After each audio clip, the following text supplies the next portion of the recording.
finished product.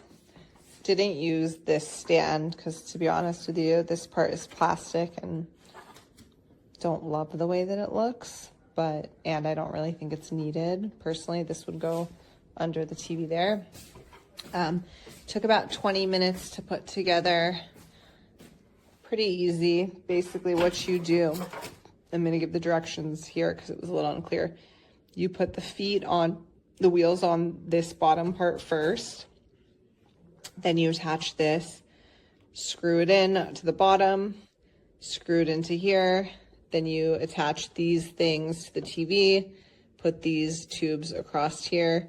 It was pretty easy. It took about 20 minutes to put together, but it's pretty stable. It's on wheels.